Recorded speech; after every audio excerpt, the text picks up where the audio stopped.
आपने लिया नहीं था? मैं रावित दिल तो बता يلا حد خروج بندو جاي سنة بندو جاي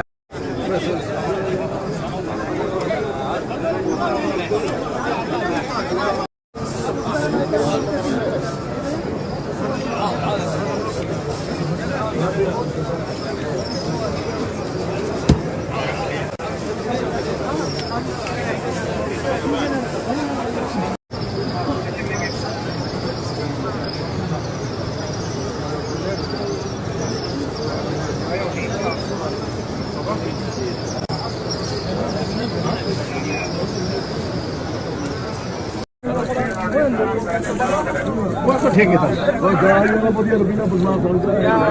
चलो तो चलता रहो ये दवाई लगे बेकार